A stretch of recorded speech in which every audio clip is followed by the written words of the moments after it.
भुजगेन्द्रिया सदा वसन्तं हृदयारविन्दे भवं भवानी सहितं नमामि।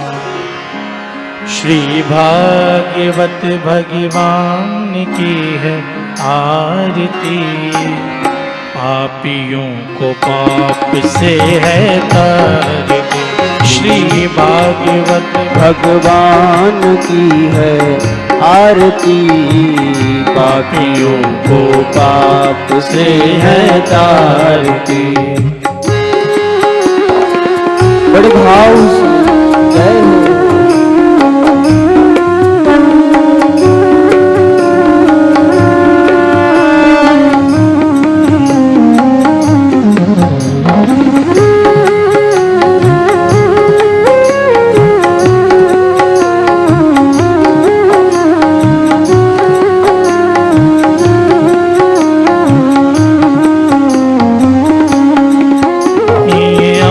ग्रंथ ये मोती बंद, ये पंचम वेद निराला, नव ज्योति जगाने वाला।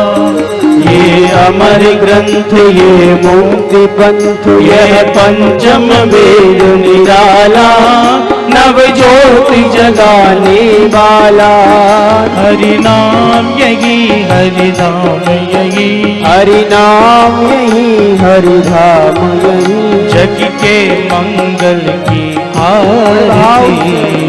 पापियों को पाप से है तारती, भागवत भगवान की है आरती, पापियों को पाप से है तारती।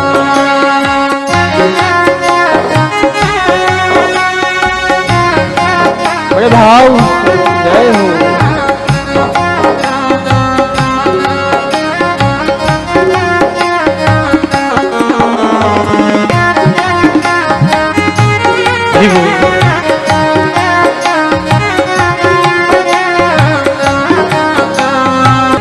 ये शांति गीत पावन पुनि, पापों को हर्ष कराने वाला।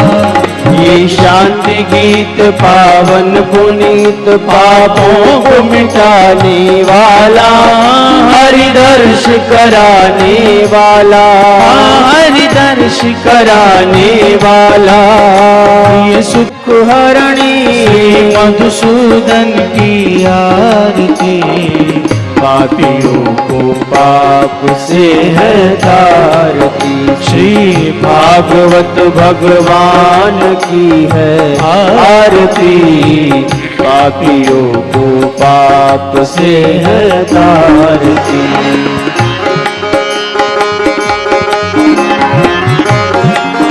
हरि बोल।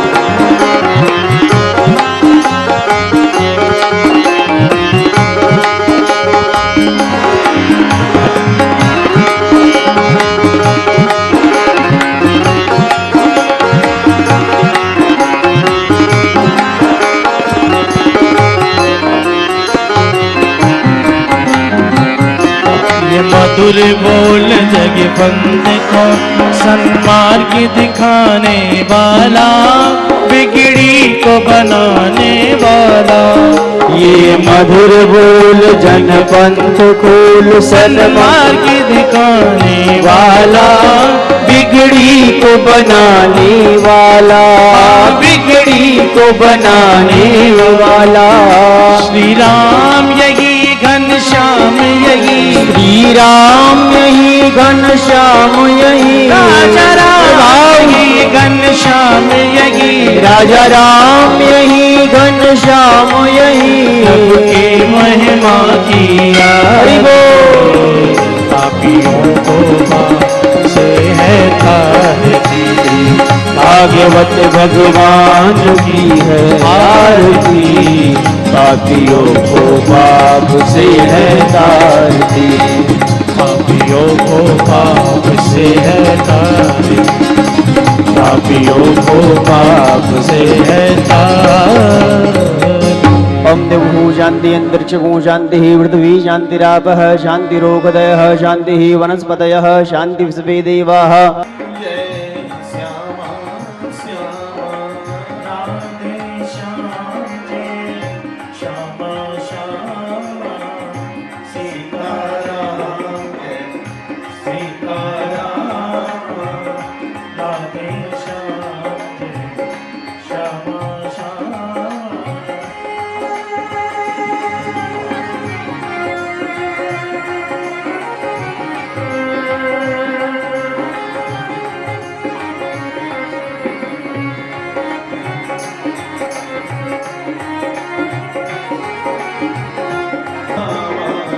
सीताराम जय सीताराम सीताराम जय सीताराम जय जय राधे श्याम जय श्यामा श्यामा। आप ये विचित्र रूप मेरे लिए ही बनाकर प्रकट हुए हैं तो मुझे डरने की आवश्यकता कहाँ है? भय आपसे नहीं लगता है नाथ, भय तो आपकी माया से लगता है जो दिन रात जन्म मृत्यु के चक्र में जीवों को पीस रही है। हम जीवों की बड़ी विडंबना है, ये इंद्रियां हम जीवों को अपने अपने विषयों की तरफ खींच रही हैं। हम जीवों की वह विडंबना हो रही है, बहुव्या सपत्न इव गेह पतिम लुनंती। जैसे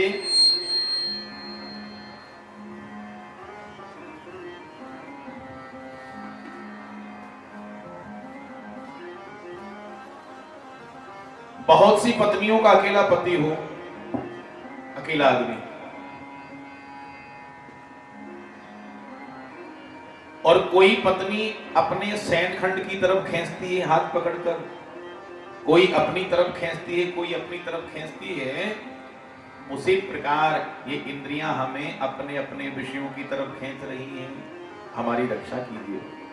भगवान मुस्कुराकर कहते हैं, प्रहलाद हम बहुत प्रसन्न हैं पुत्र, बोलो हम तुम्हें क्या दें, तुम्हारी क्या इच्छा है? कहा प्रभु मामाम प्रलोभयत, मांगने का प्रलोभन मत कीजिए। हे नाथ, जो आपकी भक्ति इसलिए करता है कि हमें आपसे कुछ फायदा होगा, कुछ मिलेगा, न सभृत्यः अभक्त नहीं सवई वणिक, वो व्यापारी कहलाता है।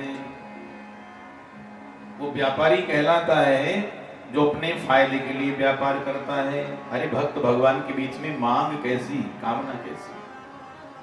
भगवान नृसिंह प्रसन्न होकर कहते हैं, पुत्र फिर भी हमारी इच्छा के लिए कुछ मांग लो, हमारी इच्छा के लिए।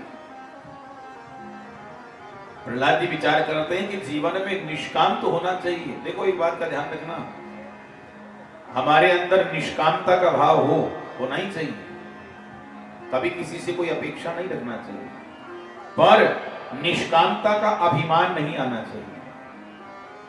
कोई महापुरुष हमें कृपा करके आशीर्वाद में कुछ दे रहे हैं कि लो हमारा आशीर्वाद रख लो, और हम कहें कि नहीं नहीं हम तो कभी किसी से कुछ लेते ही नहीं, ये अहंकार नहीं आना चाहिए, अभिमान।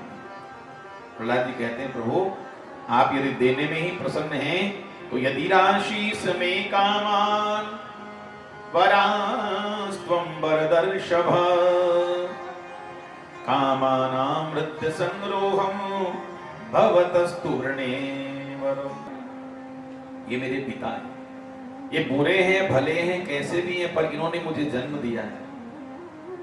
ये प्रभु मेरे पिताजी की आप सदगति कीजिए, इनका कल्याण हो जाए।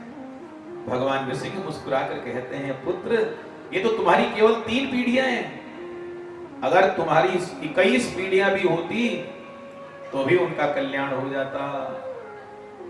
हाँ, जिसने मेरी गोद में प्राणों का त्याग किया है उसकी दुर्गति का तो मतलब ही नहीं है।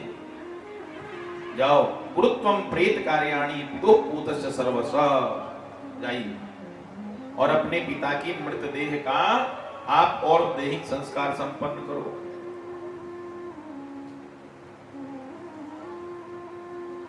ब्रह्मा जी आए, ब्रह्मा जी ने स्तुति की, प्रभु त्रिलोकी को रुलाने वाले इस महापापी को मारकर आपने देव समाज का बहुत हित किया है। भगवान टेढ़ी नजर से कहते हैं, देखो ब्रह्मा जी खबरदार, भविष्य में वरदान देने से पहले सोच लिया करो ऐसे दुष्टों को वरदान देने का मतलब अहीनाम अमृतम यथा, सर्पों को अमृत पिलाना है। ऐसे दुष्टों को वरदान देने से पहले अच्छे से ठोक बजाकर सोच लिया करो। तब भगवान अंतर्ध्यान हो गए और ब्रह्मा जी ने शुक्राचार्य आदि मुनियों के सहित श्री प्रहलाद जी को राजगद्दी पर राज्याभिषेक किया और समस्त लोकपाल आशीर्वाद देकर वहां से प्रस्थान करते हैं। भक्त शिरोमणि प्रहलाद जी महाराज की। श्री सुखदेव जी कहते हैं कि हे राजन, भगवानमय प्रहलाद जी के साधु समाज से सम्मानित पवित्र चरित्र को सुनकर संत शिरोमणि युधिष्ठिर जी को बड़ा आनंद प्राप्त हुआ। युधिष्ठिर जी नारद जी को प्रणाम करके कहते हैं कि भगवन् श्रोतुमिच्छामि नृणाम धर्मम सनातनम। हे नारद जी, अब मैं वर्ण और आश्रमों के सदाचार के साथ मनुष्यों के सनातन धर्म का वर्णन सुनना चाहता हूं, क्योंकि धर्म से ही मानव को कल्याण प्राप्त होता है, धर्म से ही भगवान की प्राप्ति होती है। देखो सनातन धर्म क्या है। अब धर्म की तो धारयति थी धर्म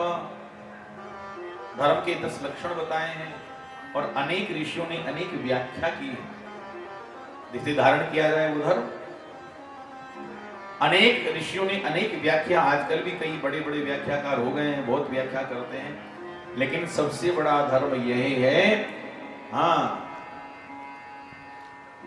आत्मनः प्रतिकूलानि परेशान न समाचरेत्। महाराज जी, अपने अनुकूल जो व्यवहार ना हो, जो हमें अपने अनुकूल ना लगे, अपने प्रतिकूल लगे, ऐसा व्यवहार कभी किसी के प्रति नहीं करना चाहिए। यही सबसे बड़ा धर्म है। मनसा वाचा कर्मणा, हम किसी को ना सताएं, ये सबसे बड़ा धर्म है, सबसे बड़ा सत्कर्म है। वर्णाश्रम व्यवस्था का विस्तार से वर्णन किया। 4 वर्ण हैं, ब्राह्मण क्षत्रिय वैश्य शूद्र। चातुर्वर्ण्यम मया सृष्टम गुण कर्म विभागशः। भगवान के अंगों से प्रकट हुए हैं। ब्राह्मणों से मुखमासीद, मुख से ब्राह्मण प्रकट हुआ। बाहुराजन्यः, भुजाओं से क्षत्रिय उत्पन्न हुआ। उरु तदवैश्य, जंघाओं से वैश्य की उत्पत्ति हुई। पदव्याम शूद्र हो जाए तो भगवान के चरणों से शूद्र उत्पन्न हुआ। ये गुण कर्मों के हिसाब से भगवान ने इनको प्रकट किया है। ब्राह्मण का धर्म लिखते हैं भागवत में, ब्राह्मणेन निष्कारणो धर्मः विप्रस्याध्ययनादीनि षडन्यस्यात् प्रतिग्रहः। ब्राह्मणेन निष्कारणो धर्मः षडंगो वेदोऽध्येयो गेयश्च। वेद पढ़ना, वेद पढ़ाना, दान लेना, दान देना, यज्ञ करना, यज्ञ करवाना, ये ब्राह्मण का निष्कारण धर्म है। इसका कोई कारण नहीं है। ब्राह्मण के घर में जन्म लिया है तो ये कर्म तो करना ही है, ब्राह्मण का प्रमुख धर्म है। ब्राह्मण भगवान का मुख है, इसलिए पवित्र माना जाता है। हाँ? पर एक बात ध्यान देने की, कोबड़ छोट कहत अपराधु, कौन छोटा है कौन बड़ा है ये तो अपराध ही कहलाएगा। मस्तक श्रेष्ठ है क्योंकि सबसे ऊपर रहता है, पर आप विचार कीजिए, आप सोचिए, वह मस्तक, हमारे यहाँ जब कोई महापुरुष पधारते हैं, ये क्या झंझट लगा दिया भाई। हमारे यहाँ कोई महापुरुष आते हैं, बड़े महत्पुरुष आते हैं, संत आते हैं, तो कहाँ झुकता है हमारा मस्तक। कोई बाबा जी आ जाए, विष्णुदास जी आपके घर जाएं, तो आपका मस्तक कहाँ झुकेगा? विष्णुदास जी के माथे पर, इनके हाथों में नहीं, इनके चरणों में। मस्तक हमेशा चरणों में ही झुकता है, ध्यान रखना। भले ही कितना ऊंचा है, कितना पवित्र है, पर जब झुकेगा तो चरणों में ही झुकेगा। तो कोबड़ छोट कहत अपराधु, ये बात जाने दीजिए, अलग है। लेकिन ब्राह्मण सदैव इसलिए पवित्र है क्योंकि ब्राह्मण भगवान का मुख है और मुख ही से भगवान भोग ग्रहण करते हैं। ब्राह्मण और अग्नि दोनों प्रत्यक्ष मुख हैं भगवान के। ब्राह्मण और अग्नि दोनों प्रत्यक्ष मुख हैं और दोनों ही मुखों से भोग भगवान स्वीकार करते हैं। इसलिए ब्राह्मण और अग्नि सहोदर माने गए हैं, भाई माने गए हैं। न ब्राह्मण कभी अपवित्र होता है, न अग्नि कभी अपवित्र होती है। दोनों ही मुखों से भगवान को भोग पवाया जाता है। अग्नि के मुख में स्वाहा और ब्राह्मण के मुख में आहा। जो रबड़ी का लबलबाया देसी घी में लबलबाया मालपुआ जाता है मुंह में, हाँ क्या बात। ब्राह्मण गदगद हो जाता है, डकार लेकर पीठ पर हाथ घुमाता है, ठाकुर जी प्रसन्न हो जाते हैं, भगवान प्रसन्न हो जाते हैं ब्राह्मण की तृप्ति से। भगवान से पूछें कि प्रभु आपके दो प्रत्यक्ष मुख हैं, आप बताइए कौन से मुख से भोग ग्रहण करने में ज्यादा आनंद आपको आता है। भगवान कहते हैं दोनों ही मुख है मेरे। वर्णाहम तथात्म यजमान हविर्विताने चोतधृतप्लुत मुखम हत भुङ्मुखे उत भुङ्मुखे न। पवित्र ब्राह्मण को ही खिलाना चाहिए। पवित्र का मतलब तो दोनों काल कम से कम संध्या करे, गायत्री मंत्र जपे, नियम संयम से रहने वाला हो, हाँ?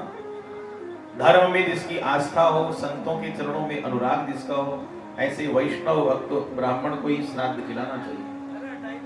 सत्य है महाराज जी। अपात्रम दीयते दानम यजमानम विनश्यति। अपात्र को दिया हुआ दान यजमान का नाश करने वाला होता है। अच्छा, श्राद्ध खाने वाला ब्राह्मण, श्राद्ध खाने वाले ब्राह्मण को भी श्राद्ध खाने के बाद, भोजन करने के बाद घर में जाकर 1000 गायत्री जप करना चाहिए। 1000 कम से कम 1 सहस्त्र। अच्छा, आजकल एक समस्या और होती है, ब्राह्मण 3-3, 4-4, 5-5 जगह भोजन करते हैं श्राद्ध में। नहीं, श्राद्ध का नियम है महाराज जी, केवल 24 घंटे में अहोरात्र में एक ही बार भोजन करे। यजमान के यहाँ श्राद्ध खाना, वहां न बाल भोग करे, न राजभोग, न ब्यारू करे, कुछ नहीं। केवल एक समय यजमान के यहाँ भोजन करे, भगवान का भजन करे, 1000 गायत्री मंत्र का जप करे। नहीं तो जगह जगह जीवने से, खाने से श्राद्ध खंडित हो जाता है, श्राद्ध नष्ट हो जाता है। उसका दोष पितरों को भी मिलता है, उसका दोष पितरों को भी भोगना पड़ता है, और जो श्राद्ध करता यजमान है उसको भी दोष पाप भोगना पड़ता है। ध्यान से सुनना। पर क्या करें बेचारे ब्राह्मण भी, बेचारे ब्राह्मण की गलती कहां है सोचिए। कई ब्राह्मणों की तो जीविका ही यही है। अब ब्राह्मण सोचते हैं कि श्राद्ध आ रहा है, चलो अच्छा रहेगा, 15 दिन तक बढ़िया आराम से ठाकुर जी की कृपा रहेगी। क्योंकि यजमान क्या देते हैं श्राद्ध जी माकर? 100 रुपया, 200 रुपया। अब ब्राह्मण सोचेगा कि 5 जगह जाएंगे तो 2 पंजे 10, 1000 रुपया आएगा, और एक जगह खाएंगे तो 100 रुपया, 200 ही मिलेगा। तो ब्राह्मण क्या करे बेचारा? हम कहते हैं इससे अच्छा है कि आप ब्राह्मण को अपने घर में ही रखिए, 24 घंटे वहीं रखिए, और बढ़िया अच्छी मोटी दक्षिणा दीजिए। अरे 1000 की बात कर रहे हो, वो आपके यहाँ 4000 जब करेगा गायत्री का। अगर दक्षिणा बढ़िया मिलेगी तो ब्राह्मण 1000 नहीं महाराज, 4000 जब करेगा। हाँ, 200 रुपया मत दिखाओ, 2151, 11,000 दीजिए। 24 घंटे क्या ब्राह्मण आपके 48 घंटे रुक जाएगा। यजमान अच्छा दिखेगा दक्षिणा देने वाला, तो ब्राह्मण को कहां जाना है, क्या करना है? सत्य है, लेकिन ब्राह्मण को प्रसन्न रखना चाहिए, और ब्राह्मण को भी एक समय भोजन करना चाहिए, 1000 गायत्री का जप करना चाहिए श्राद्ध खाने वाले। ब्राह्मण का धर्म राज्यो वृद्धि प्रजा गोप्तुर विप्राद वा करादभि। क्षत्रिय का धर्म लिख रहे हैं कि ब्राह्मण के अतिरिक्त सबसे कर ग्रहण करे, उससे अपना जीवन निर्वाह करे, पर ब्राह्मण से कभी कर नहीं लेना चाहिए। क्षत्रिय समाज की भुजा होता है, क्षत्रियों की बाहुबल से देश की, राष्ट्र की सुरक्षा होती है। तो मातृभूमि की रक्षा में प्राणोत्सर्ग करने के लिए क्षत्रिय को हमेशा तैयार रहना चाहिए, डटे रहना चाहिए युद्ध में। वैश्य का धर्म लिख रहे हैं, वैश्यस्तु वार्ता वृत्तिश्च नित्यम ब्रह्मकुलानुगः। वैश्य को सदा सर्वदा ब्राह्मण वंश का अनुयायी रहकर गोरक्षा, कृषि, व्यापार करना चाहिए। भगवत गीता में भी लिखा है महाराज जी, कृषि गोरक्ष वाणिज्यम वैश्य कर्म स्वभावजम। खेती करना, कृषि करना, गोपालन करना और व्यापार करना, ये वैश्य का परम धर्म है। शूद्रस्य शुश्रूषा वृत्तिश्च स्वामिनो भवेत्। शूद्र का धर्म है विजानों कालों में भिक्षाटन करके गुरु को लाकर प्रदान करे, गुरु की सेवा करे, और गुरु की आज्ञा लेकर गुरुदेव के भोजनोपरांत स्वयं भोजन करे, सांगोपांग विद्या अध्ययन करे। ये ब्रह्मचारी का लक्षण है 25 वर्ष तक। और जहां 25 वर्ष पूर्ण हो उसके बाद अपने गुरु के स्नातक बनकर गुरु की आज्ञा लेकर श्रेष्ठ उत्तमोत्तम गुणों से युक्त सुंदर कन्या से अपना गोत्र प्रवर ऋषि शाखा वन अधर्म से यदि अर्थ घर में आएगा तो अनर्थ ही अनर्थ होगा। धर्म युक्त धन अर्जन करें, परिवार का पालन पोषण करे, अच्छी संतान को अच्छी शिक्षा प्रदान करे, संस्कार दे, माता पिता की, गुरुजनों की, संतों की, गौ माता की, राष्ट्र की, धर्म की सेवा करे। ये सदगृहस्थ का लक्षण है। अच्छा, सबसे बड़ा धर्म क्या है गृहस्थ व्यक्ति का? बोले यावद भ्रियेत जठरम तावत स्वत्वम हि देहिनाम अधिकम योभिमन्येत सस्तेनो दंडमर्हति। यावद भ्रियेत जठरम, जितना धन हम खा सकते हैं, जितना हम अपने शरीर पर खर्चा कर सकते हैं, भोग सकते हैं, उसी धन को अपना समझना चाहिए। अन्य जो संपत्ति बचती है, जो धन बचता है, उसको ठाकुर जी की सेवा में लगाओ, संतों की सेवा में लगाओ। इतना सुंदर मंदिर सीताराम जी महाराज का यहाँ, उसका और विस्तार करो, और सुंदरता उसकी और सौंदर्य बढ़ाओ, संतों की सेवा करो, खूब उत्सव मनाओ, हाँ, महाराज जी की सेवा करो। और धन इकट्ठा करके साल में 2 4 5 महाराज जी को क्या दिक्कत है? आप धन ला कर दोगे तो महाराज जी को कौन सा जोर आएगा? करो, खूब मनाओ, उत्सव खूब लगाओ, चकाचक भोज भंडारे करो, सेवा करो सबकी, धन का सदुपयोग, क्योंकि ठाकुर जी की संपत्ति जो बच गई। अच्छा, सारी पर जो अपना अधिकार जमाता है, भगवान कहते हैं वह अपराधी होता है। सस्तेनो दंड मरहति, भगवान स्वयं अपने हाथों से उसे दंड देते हैं। 50 वर्ष तक गृहस्थ में रहे, उसके बाद 51 52 वन गमन का संकेत हो रहा है, अर्थात वानप्रस्थी बन जाओ। अच्छा, वानप्रस्थी का मतलब हम ये नहीं कह रहे हैं कि घर बार छोड़कर भाग जाओ बाबा जी बनकर, नहीं, कोई बात नहीं, घर में ही रहो, पर घर में रहकर भी असंग रहो। कमल का फूल देखे हो ना, कमल का फूल कहां खिलता है? अगाध सरोवर में, अगाध जल में रहता है, कीचड़ जल जो भी है। और इतने जल में रहकर भी कमल के पुष्प पर एक बूंद पानी की नहीं टिकती, देखना कभी, एक बूंद नहीं। तो कमल की तरह असंग रहिए। देखो, संसार में बसना बुरा नहीं है, बस संसार में फंसना बुरा है। बसो पर फंसो मत।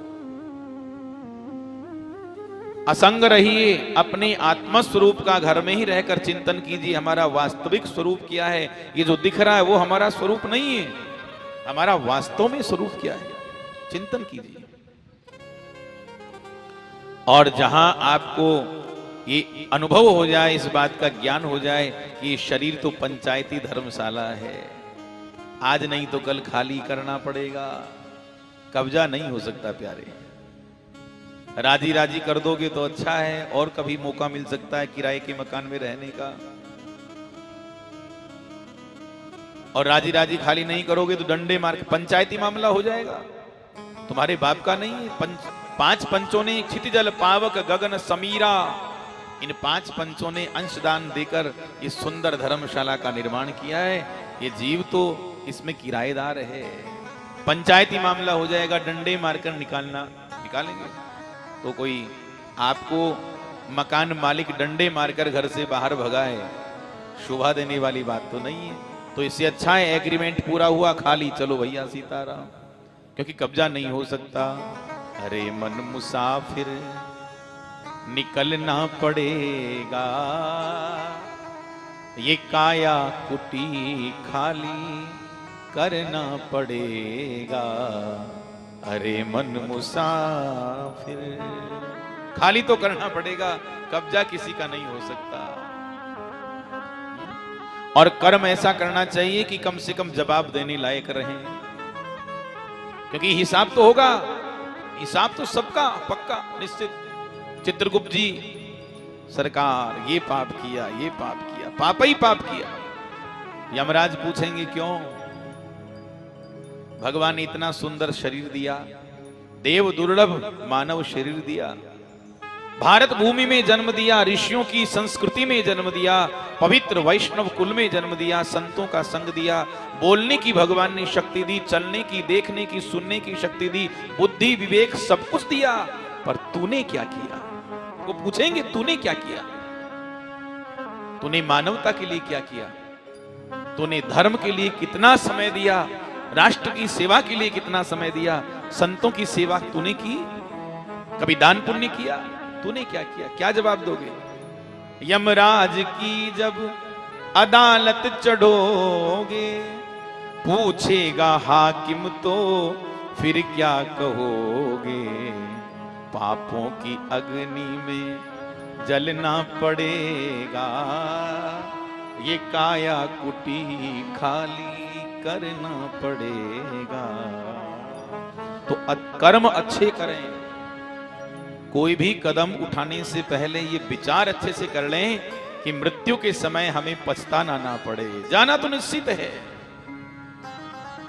और जहां आत्मस्वरूप का बोध हो जाए, ये शरीर हमें पंचायती धर्मशाला लगने लग जाए महाराज जी, फिर तुरंत ही घर गृहस्थी का त्याग करके सन्यास धारण करके वन में चले जाना चाहिए। भक्त वत्सल भगवान की स्त्री का धर्म बता रहे हैं। भगवान नारद कहते हैं, स्त्रीणाम च पतिदेवानाम तच्छुश्रूषानुकूलता तद्बन्धुस्व निवृत्तिश्च नित्यं तद्व्रत धारणम।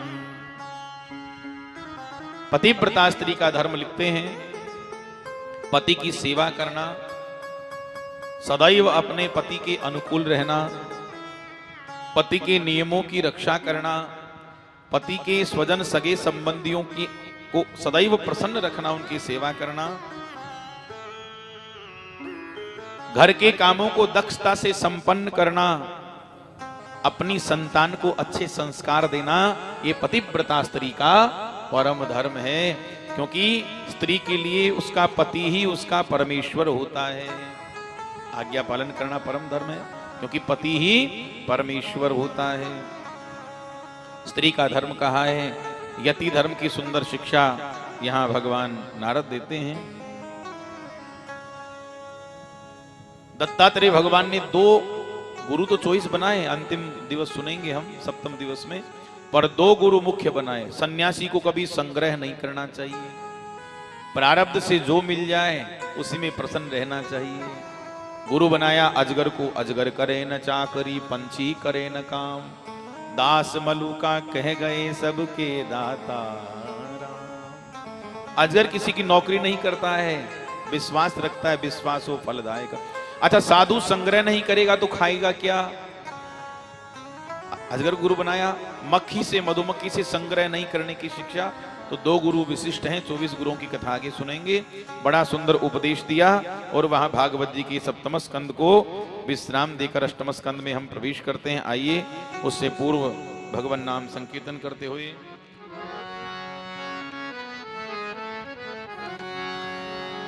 सिर पर सीताराम फिकर फिर क्या करना, सिर पर सीताराम फिकर फिर क्या करना, सिर पर सीताराम फिकर फिर क्या करना, सिर पर सीताराम फिकर फिर क्या करना, क्या करना, क्या करना, हमें फिकर फिर क्या करना, क्या करना, क्या करना, कहो फिकर फिर क्या करना, बनेंगे बिगड़े काम फिकर फिर क्या करना, सिर पर सीताराम फिकर फिर क्या करना।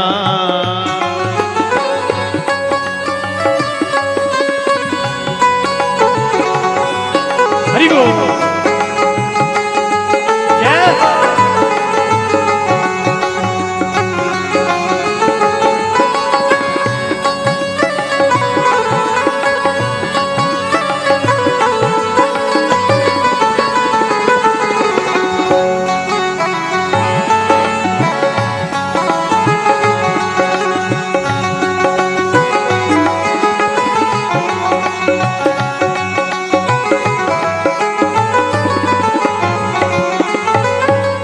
रघुवर श्री जानकी मैया, पिता रघुवर श्री जानकी मैया, पिता रघुवर श्री जानकी मैया, फिर क्यों परेशान हो भैया, फिर क्यों परेशान हो भैया। पिता रघुवर श्री जानकी मैया, फिर क्यों परेशान हो भैया। मेरे बनेंगे बिगड़े काम फिकर फिर क्या करना, कटेंगे कष्ट तमाम फिकर फिर क्या करना।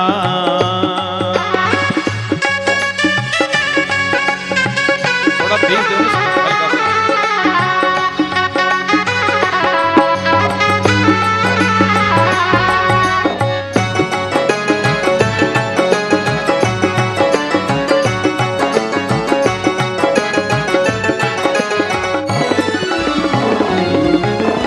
जो जन राम कथा सत्संगी, जो जन राम कथा सत्संगी। उनके सहायक श्री बजरंगी, उनके सहायक श्री बजरंगी। जो जन राम कथा सत्संगी, उनके सहायक श्री बजरंगी। अतुलित बल के धाम फिकर फिर क्या करना, सिर पर सीताराम फिकर फिर क्या करना।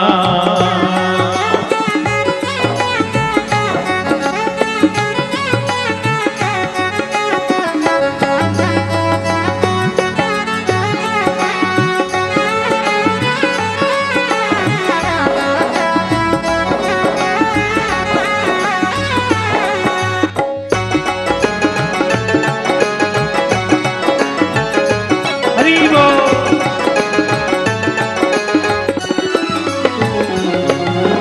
अगर प्रभु मनमानी करेंगे, अगर प्रभु मनमानी करेंगे। नहीं शरणागत पीर हरेंगे, नहीं शरणागत पीर हरेंगे। अगर प्रभु मनमानी करेंगे, अगर प्रभु मनमानी करेंगे। नहीं शरणागत पीर हरेंगे, नहीं शरणागत पीर हरेंगे। तो होगा बिरद बदनाम फिकर फिर क्या करना, सिर पर सीताराम फिकर फिर क्या करना।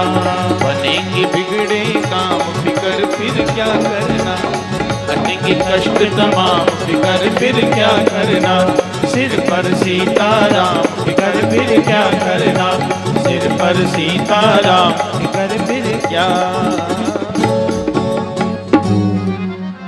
भक्तवत्सल भगवान की मंगलमय संहिता के अष्टम स्कंद में प्रवेश करते हुए प्यारे सज्जनों, मनवंतरों की कथा आप सुनने जा रहे हैं। राजा परीक्षित कहते हैं, गुरुदेव स्वायं भुवस्येह गुरु वंशोऽयं विस्तरात् श्रुतः, यत्र विश्वस्रजो सर्गो मनूनन्यान् वदस्वनः।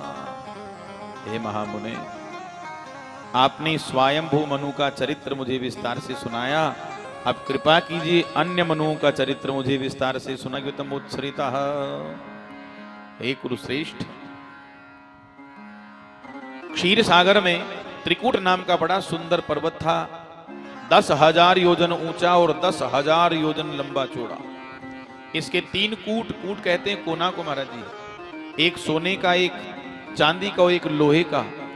इतना प्रकाश इनसे निकलता कि 10 दिशाएं और आकाश तक प्रकाशित उस प्रकाश से होता। और दिव्य पर्वत की तलहटी में बीहड़ जंगल में भगवत प्रेमी महात्मा वरुण का एक उद्यान था, जिसमें सदैव देवांगनाएं विहार किया करती थीं। उस पर्वत के घनघोर बीहड़ जंगल में एक हाथी अनेक हाथिनियों के साथ, अनेक हाथियों के साथ निवास करता था। बहुत पराक्रमी था, भागवत में उसे गजेंद्र नाम से संबोधित किया है। क्यों किया है? वह इतना पराक्रमी था हाथी की यद गंध मात्रा धरयो गजेंद्र, उस हाथी की गंध मात्र से बड़े बड़े हिंसक पशु, सिंह आदि भयभीत होकर भाग खड़े होते, रुकते नहीं थे उसके सामने। एक बार की बात, गर्मी का समय था, गर्मी से संतप्त होकर हाथी अनेक हाथियों के साथ, परिवार के साथ, बड़ा सुंदर सरोवर था पर्वत की तलहटी में, वहां पानी पीने के लिए आया। बड़ा पवित्र जल भरा हुआ था, तरह तरह के कमल खिले हुए थे। हाथी ने प्रवेश किया और छक कर पानी पिया, प्यास बुझाई। उसके बाद हाथी ने जल में डुबकी लगाई, स्नान किया।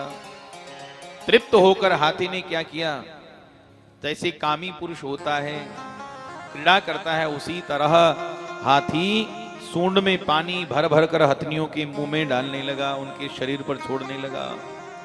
भगवान की माया से मोहित हाथी को पता ही नहीं चला इतना बड़ा संकट मेरे माथे पर मंडरा रहा है, मोहित हो गया है वो।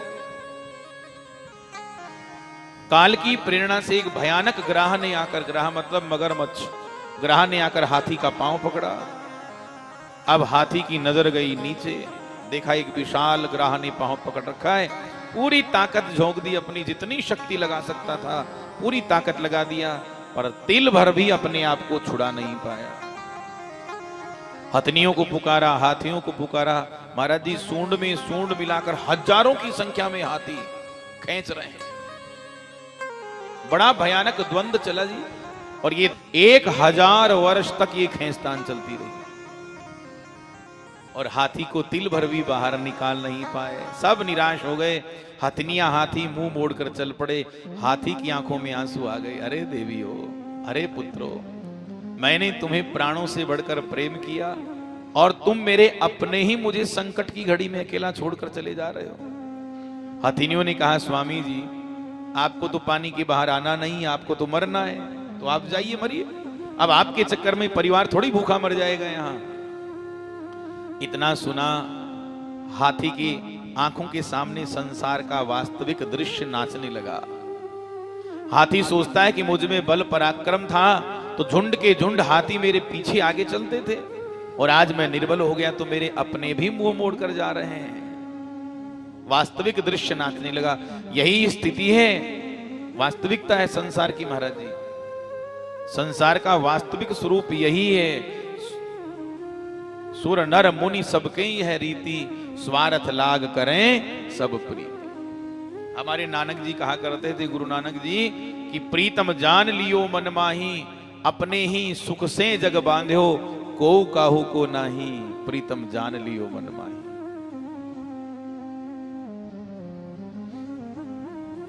आज ही नहीं करेंगे तो चकाचक बादाम का हलवा खिलाते हैं। क्यों? क्योंकि पिताजी नोट ला रहे हैं। और जहां पिताजी बूढ़े हुए, नोट लाना बंद हुआ, बादाम का हलवा खिलाने वाला कहता है मेरी ठेकेदारी है। बंटवारा बराबर हुआ है, 3 भाई और जाओ उनके पास, वरना चले जाओ वृद्धाश्रम में, निकलो यहां से। जब तक काम निकलता रहेगा तुम्हारे अपने भी तुम्हें पकड़ कर रखेंगे, निकलने नहीं देंगे। और जहां काम निकलना बंद हुआ तुम्हारे अपने भी लात मारकर घर से निकाल देंगे। यही हाथी के साथ हुआ। को तो बात समझ में आ गई, पर आप हम सबको आज तक समझ में नहीं आई ये बात। हम भी हाथी की तरह मतवाले होकर, मदोन्मत्त होकर, किसी को धन का मद है, किसी को रूप का मद है, बड़े में खींचता चला जा रहा है, ग्रसता चला जा रहा है। हम बड़े प्रसन्न होते हैं कि हम भोगों को भोग रहे हैं। नहीं नहीं, भोगा न भुगता वयमेव भुगता। हम भोगों को नहीं भोग रहे हैं, ये भोग हमें भोग रहे हैं। हम भोगों के द्वारा भोगे जा रहे हैं, प्रतिक्षण क्षीण हो रहे हैं, घट रहे हैं, बढ़ नहीं रहे हैं। लोग लाखों रुपया पानी की तरह बर्बाद करते, बहा देते हैं। जन्मोत्सव मनाते हैं बेटा नाती का, हाँ? कितना खाना दाना, क्या क्या होटलों में जाते हैं, कैसे कैसे काम करते हैं महाराज, हद हो गई। सारी परंपराएं भूल गए, सारी मान्यताएं, संस्कृति सब खत्म। तुम्हारे बाप का है पैसा, ये भगवान की संपत्ति, तुमको किसने अधिकार दिया इसे बर्बाद करने का? पहले वैद्य जी जन्मोत्सव आता था, उसको बोलते हैं वर्धापन दिवस। जब वर्धापन दिवस आता, हमको याद है, ज्यादा पुरानी बातें नहीं है। गांवों में तो बेचारे अब जो जानकार हैं पुराने आज भी करते हैं। जब बच्चे का जन्म दिवस आता, वर्धापन दिवस जिसे बोलते हैं, तो क्या करते, ब्राह्मणों को, संतों को निमंत्रण देकर बुलाते आदर से। जिसका जन्मोत्सव है उसके हाथ से गौरी गणेश कुल के देवता पितरों का पूजन करवाते, भगवान श्री नारायण की पूजा करवाते, और ज्योतिषी विद्वान वर्ष फल बनाते, उसका पूजन करवाते। षष्ठी देवी का पूजन होता, और प्रायश्चित पूजन करते, संतों का, ब्राह्मणों का सत्कार करते। ये है सच्चा जन्मोत्सव। खूब दान देते, सेवा में खूब धर्म में लगाते। अब फालतू व्यर्थ बेकार करते हैं लाखों रुपया। और पूछो महाराज, अरे बोले बाबा जी कुंताणी कमाओ, भगवान श्री नारायण की पूजा कीजिए, प्रायश्चित कीजिए। जितने वर्ष बीत चुके हैं आयु के, उतने दीपक जलाइए भगवान के सामने। और भगवान से प्रणाम करके क्षमा मांगिए कि हमारे जीवन में जो बीत चुका है, ज्ञाता ज्ञात जो अपराध हमसे हुए हैं, उसके लिए प्रभु हमें क्षमा करें। और जिस प्रकार ये दीप मालिका सुशोभित हो रही है, जगमग चारों तरफ प्रकाश हो रहा है, हमारा आगे वाला जो समय है, जीवन है, उसमें भी प्रभु आप ऐसा ही ज्ञान का प्रकाश प्रज्वलित करें। भगवान से प्रार्थना करना चाहिए। ये है जन्मोत्सव। और आपके पास ज्यादा ही पैसे तो लगाइए, जाइए भगवान की सेवा कीजिए। श्री अवध बिहारी सरकार आपके यहाँ बैठे हैं सीताराम जी के रूप में, खूब सेवा करो, कौन मना करता है। अच्छा, एक बात हम और कहेंगे आपको। देखो, हमारे गुरुदेव कहा करते थे कि बेटा हम तो तुम्हारे गुरु हैं, हम तो तुम्हारे गुरु हैं, पर और जितने संत हैं वो तुम्हारे परम गुरु हैं। हमारे से पहले वो पूजनीय हैं, वो वंदनीय हैं। पहले उनकी सेवा, बाद में हमारी सेवा। तो हम आप सबको यहाँ इसलिए कहकर जा रहे हैं क्योंकि बोराज ग्राम में हमारे भी सेवक हैं, हमारी भी परंपरा के शिष्य, गुरुदेव के हमारे भी शिष्य हैं। तो देखो, हमारे गुरुदेव की सेवा, हमारी सेवा, सबसे बड़ी सेवा यही है। हम तो बाद में आएंगे, हमारे रूप में हमारे परम प्रिय विष्णुदास जी महाराज यहाँ बैठे हैं। वो हमारी सबसे बड़ी सेवा है कि आप बिना कोई संकेत, बिना कोई भेदभाव किए आप महाराज जी के पास जाएं, महाराज जी की सेवा करें, ठाकुर जी की सेवा करें। वही अवध बिहारी भगवान यहाँ बैठे हैं, जो वहां है वो यहाँ बैठे हैं। हाँ, जब समय मिले अयोध्या जी पधारिए, गुरुद्वारा है आपका, आइए सेवा कीजिए। लेकिन यहाँ जो संत विराजमान हैं वो साक्षात भगवान के स्वरूप हैं। ये आपके गांव का सौभाग्य है। संकल्प कीजिए कि हम जीवन पर्यंत, जब तक देह में प्राण है, हम यहाँ संतों की और हमारे ठाकुर जी जो विराजमान है सीताराम जी महाराज, तन मन धन से हम उनकी सेवा करेंगे। कभी देखो, अभाव पूरा करने वाले तो ठाकुर जी, और ठाकुर जी के यहाँ कोई अभाव है ही नहीं। पर तथापि भगवान ने हमें जो कुछ दिया है, हम सदैव समर्पित भगवान के प्रति रहेंगे, श्री ठाकुर जी के प्रति और पूज्य महाराज जी के प्रति समर्पित रहेंगे।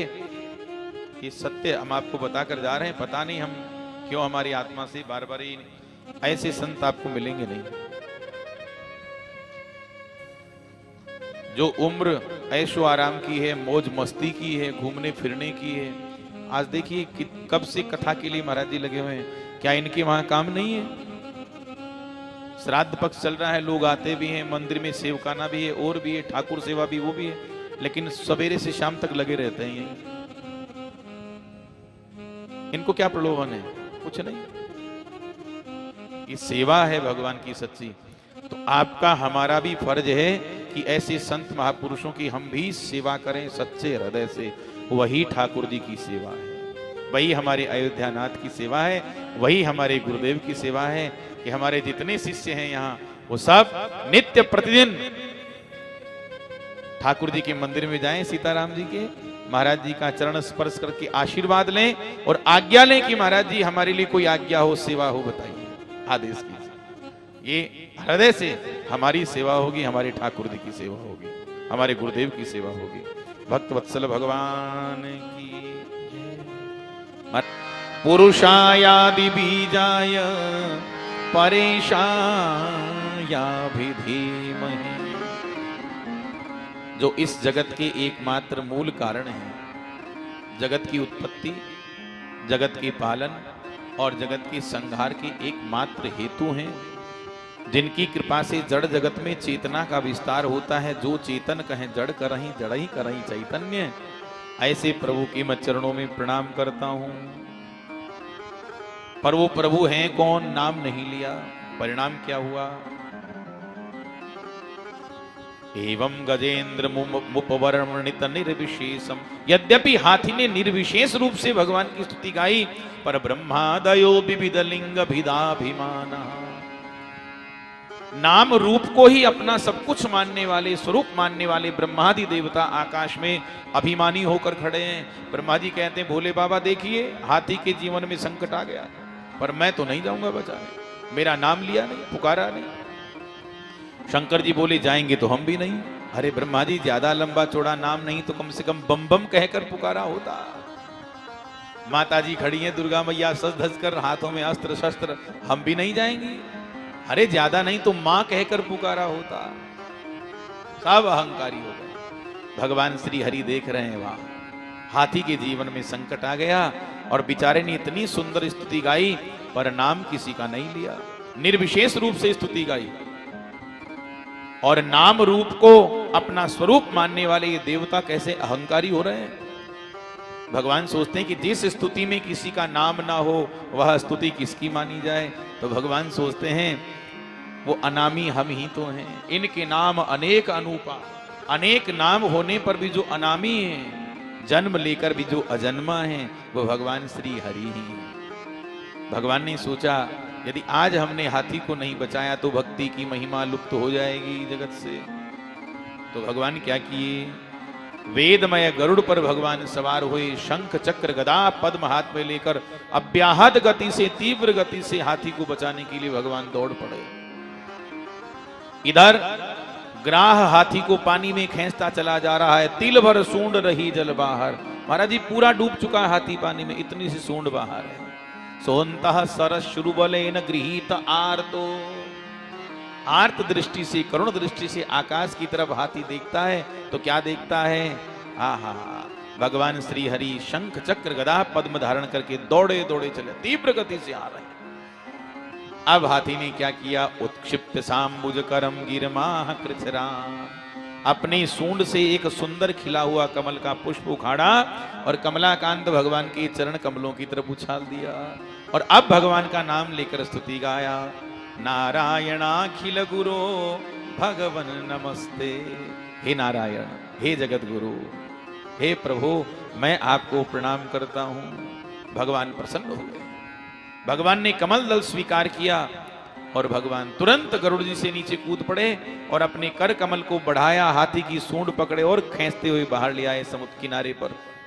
हाथी का पांव पकड़े हुए ग्राह भी खींचा हुआ आया बाहर और भगवान ने ग्राहाद विपाट मुखा दरिणा गजेंद्रम, अपने दिव्य सुदर्शन चक्र से ग्राह का मुख विदीर्ण कर दिया, मुख चीर डाला और हाथी को भगवान ने मुक्ति प्रदान की। भक्तवत्सल भगवान की जय। अब एक बात बताओ, आप भगवान को किसने पुकारा, वैद्य जी ने, महाराज जी ने, हमने तो नहीं पुकारा। किसने पुकारा, आपने, हाथी ने। अच्छा, भगवान ने आते ही सबसे पहले मोक्ष किसे दिया, ग्राह को। ग्राहाद विपाट तमुत्ख मुखादरिणा गजेंद्रम। क्यों, अरे भाई पुकारा हाथी ने, बुलाया हाथी ने और मोक्ष मिला सबसे पहले ग्राह को। क्यों, हाथी ने बुलाया तो हाथी को पहले मुक्ति देनी चाहिए भगवान को। कितना सुंदर समाधान हमारे महापुरुष देते हैं कि देखो भगवान का ऐसा सरल स्वभाव है। भगवान कहते हैं कि जो मेरी शरण में आ गया है उसका कल्याण तो निश्चित है, निश्चित होगा, पर जो मेरे शरण में आए हुए भक्तों के चरण पकड़कर बैठ जाता है पहले मैं उसका कल्याण करता हूं, भक्त का उद्धार बाद में करता हूं। प्यारे भक्तों, ये जो ग्राह था, या पकड़ लो हाथ यदुराई, नहीं तो डूब जाए, नहीं तो डूब जाएंगे, नहीं तो डूब जाएंगे, नहीं तो डूब जाएंगे, नहीं तो डूब जाएंगे। पकड़ लो बाह यदुराई, नहीं तो डूब जाएंगे।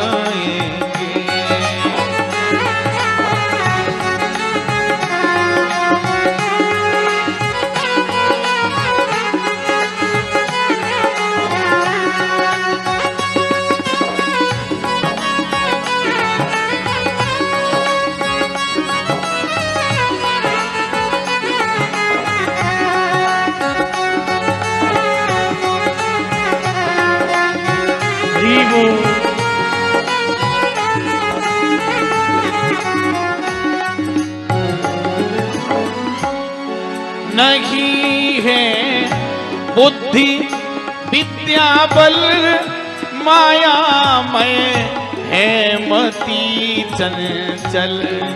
नहीं है बुद्धि विद्या बल माया मैं है मति चंचल। निहारोगे मेरे अवगुण निहारोगे मेरे अवगुण तो प्रभु जी उब जाओगे। पकड़ लो माया दुराई नहीं तो डूब जाएंगे।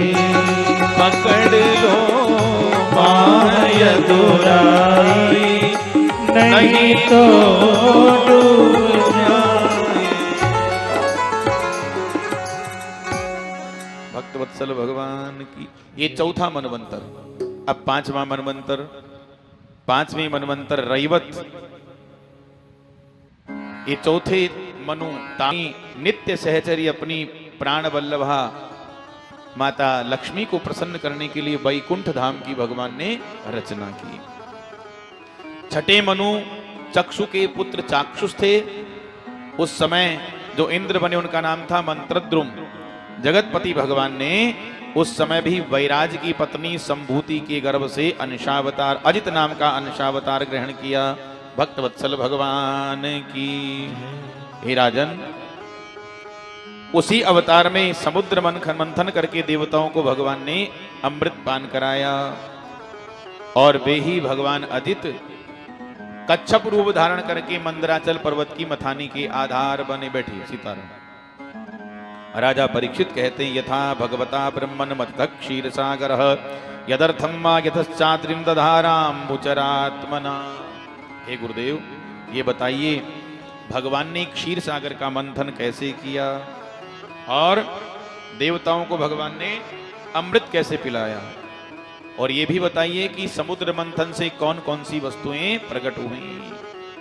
भगवान शुक कहते हैं राजन, बात उस समय की है यदा दुर्वासस्सापासेन्द्रा लोकास्त्रयो नृपः निस्त्रीकाश्चाभमस्तत्र नेषुरिज्यादय क्रियाः। दुर्वासा जी के श्राप से जब तीनों लोग श्रीहीन हो गए, यहां तक यज्ञ यागादिक धर्म कर्मों का भी लोप हो गया और दैत्यों ने अपने तीखे अस्त्रों से देवताओं को परास्त करके स्वर्ग से बहिष्कृत कर दिया। देवता भागे भागे भगवान श्री हरि की शरण में आए। भगवान कहते हैं कि देवताओं, हम जानते हैं इस समय दैत्यों पर काल की कृपा हो चुकी है, हाँ, इसलिए जब तक तुम्हारे अभ्युदय का समय नहीं आए तब तक दानवों से जाकर संधि कर लो और समुद्र मंथन करो, उसी से तुम्हें अपना खोया हुआ वैभव प्राप्त होगा।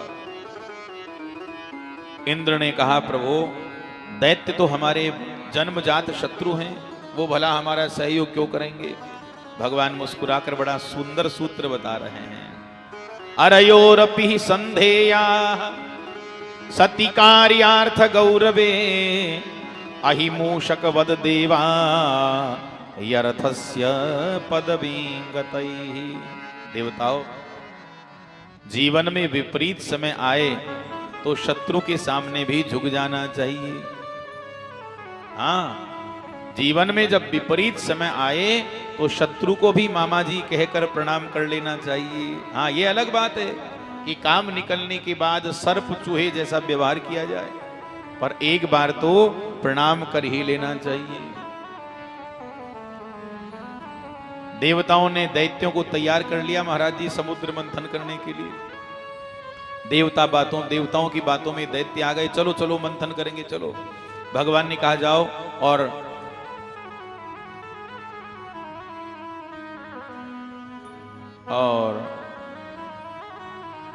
समुद्र मंथन के लिए पर्वत को लेकर आओ, मंदराचल को लाओ मथानी बनाने के लिए। अब देवताओं ने दैत्यों ने मिलकर मंदराचल पर्वत को उठा तो लिया, पर गणेश जी को प्रणाम करना भूल गए। अब जानते हो गणेश जी तो विघ्न हरता हैं तो विघ्न करता भी हैं, अपने बाप को नहीं छोड़ा किसको छोड़ेंगे वो। भगवान शिव को भी छका दिया गणेश जी ने, छोड़ते नहीं है। धड़ाम से पर्वत गिरा, किसी का सिर फूटा, किसी का हाथ टूटा, किसी का पांव टूटा। दैत्यों ने कहा भैया हो गया समुद्र मंथन, हमको अमृत नहीं पीना। देवता बड़े घबराए, प्रभु को याद किया। भगवान श्री हरि प्रकट हुए, घबराओ मत, तुम्हारी समस्या हम हल किए देते हैं। भगवान ने क्या किया? गिरिम चारोप्य गरुड़े हस्ते नैकेन लीलया, लीला करते हुए लीला पुरुषोत्तम भगवान ने एक हाथ से पर्वत को उठाया, गरुड़ जी की पीठ पर रखा और सीधे क्षीर सागर के किनारे उतार दिया लाकर। कहा जाओ अब रस्सी की व्यवस्था करो, नागराज वासुकी को लाओ। देवता दानव बेचारे जबरदस्ती नागराज वासुकी को तैयार किए, वचन दिया कि जो अमृत निकलेगा उसमें तुम्हारा भी बराबर का हिस्सा होगा। वासुकी तैयार हो गए, नागराज को पर्वत की मथानी में लपेट दिया रस्सी की तरह। अब भगवान सोचते हैं कि जिसने भी मुंह पकड़ लिया वो गया काम से। इस सर्प का जो मुंह पकड़ लेगा वो गया काम से। जैसे ही मंथन होगा सर्प के मुख से भयानक अग्नि की ज्वालाएं प्रकट होंगी। अब दैत्यों को कैसे समझाएं? दैत्य तो दैत्य हैं, उल्टी बात समझते हैं, सीधी समझते नहीं, खोपड़ी उल्टी है उनकी। तो भगवान भी उल्टी ही बात करते हैं। भगवान ने देवताओं को संबोधित कर कहा, देवताओं तुम उच्च कुल में उत्पन्न हुए श्रोत्रिय ब्रह्मनिष्ठ देवता हो, इसलिए मुंह की तरफ लग जाओ, आ जाओ। और ये दैत्यो जाओ, पूंछ पकड़ो जाओ। दैत्यों ने सोचा कि पूंछ तो सांप का अमंगल अंग है, अशुभ अंग है। दैत्यों ने कहा आपने हमें ही गिरे हुए खानदान का समझ लिया। नय गृणीमो वयम पुच्छम अहे रंगम मंगलम, समुद्र मंथन हो या ना हो कैंसिल। अगर मुंह की तरफ लगेंगे तो हम दैत्य ही लगेंगे। और भगवान भी यही चाहते थे। भगवान ने कहा रे भाई देवताओं ऐसा करो तुम छोटे बाप के बन जाओ, जाओ जाओ पूछ आओ आओ दैत्य तुम मुंह की तरफ आ जाओ। दैत्यों ने मुंह पकड़ लिया, देवताओं ने पूंछ पकड़ ली। भगवान ने विशाल पर्वत को उठाकर पानी में क्षीर सागर में रख दिया। आप जो महाराज ते नागराज मा मंत्र फल भागे वासुकीम, जो नागराज को पकड़कर मंथन प्रारंभ किया, भयानक अग्नि निकलने लगी, ज्वालाएं मुंह से। देवता बड़े आराम से मंथन कर रहे हैं, दैत्य बड़े पछताए। और दैत्य सोचते हैं कि रे भैया बड़े बाप का बनने में तो घाटा ही घाटा है, इससे अच्छे छोटे ही बने रहते। अस्तु मंथन प्रारंभ हुआ। महाराज जी बिना आधार के विशाल पर्वत समुद्र में समाने लगा, डूबने लगा। फिर संकट खड़ा हो गया। फिर भगवान को देवताओं ने याद किया तो भगवान क्या करते हैं? कृत्वा वपुः काच्छपरूपमद्भुतम प्रविश्यतोयम गिरिमुज्जहारः। पर्वत के नीचे विशाल कछुआ बनकर भगवान प्रकट हो गए। ये भगवान का कूर्मावतार हुआ। बोलिए कूर्मावतार भगवान की जय हो। हे परीक्षित, उस समय भगवान कूर्म का जो विस्तार था शरीर का, दधार पृष्ठेन सरक्ष योजनम प्रस्तारिणा द्वीप इवापरो महान। तब छटपटाने लगे, व्याकुल हो गए। देवताओं ने भगवान को याद किया। भगवान हंसकर बोले घबराओ मत, डरो मत, जितना जहर निकला इकट्ठा कर लो, चलो भूत भावन महादेव की शरण में, कैलाश में चलो। भगवान शंकर की शरण में आकर देवता प्रणाम करते हैं। देव देव महादेव। कहा ये हविर द्रव्य देने वाली ही यज्ञ पदार्थों के लिए, यज्ञ के लिए प्रकट हुई यज्ञेश्वरी हैं, हम महात्माओं को देते हैं। महात्माओं को दे दिया। फिर मंथन हुआ।